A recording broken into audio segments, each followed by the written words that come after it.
एक ब्राह्मण थे तो तीर्थ यात्रा करना चाहते थे। उनके लड़के थे पर उनकी ज्यादा आज्ञा नहीं पालन करते थे, तो सोचा कि बूढ़ा अकेले तीर्थ यात्रा कैसे कर पाऊंगा।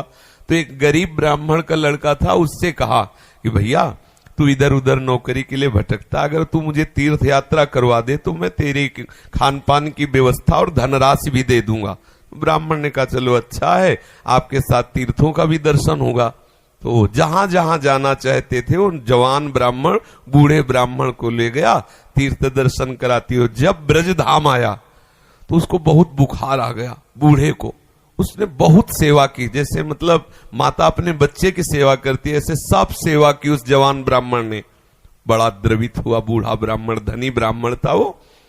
तो गोपाल जी के दर्शन जब करने गया तो उसने कहा बेटा तुमने बहुत सेवा की है, तुम्हें क्या दे सकता हूं।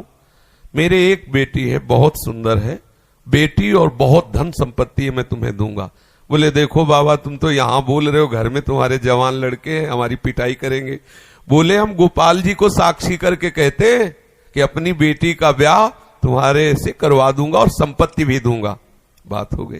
तीर्थ यात्रा करवा के जब घर पहुंचा तो बूढ़े की हिम्मत नहीं कि बात कर सके लड़कों के सामने, क्योंकि बेचारा गरीब ब्राह्मण का लड़का।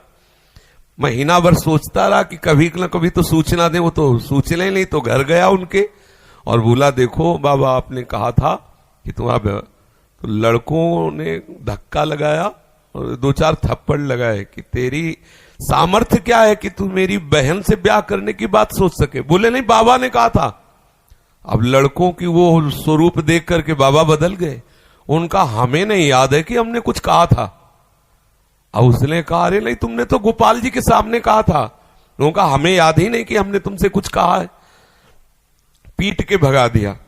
अब उस लड़के को इस बात का बुरा लगा कि तीर्थ यात्रा करके आया और कह रहा कि मुझे याद नहीं है।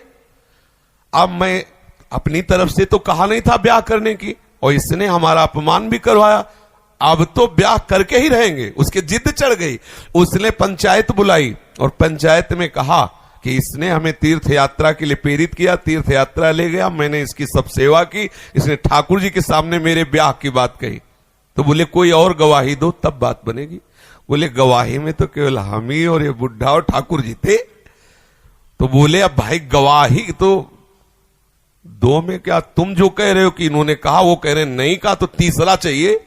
वो तीसरे में तो ठाकुर जी थे। तो बोले अगर गवाही दे दें तो ब्याह हम जबरदस्ती करवा देंगे। पंचायत पहले लगती थी गांव में, जैसे होता है ना न्यायालय, तो छोटा मोटा न्यायालय समझो गांव का, पंच लोग जो निर्णय कर देते थे फिर वही होता था।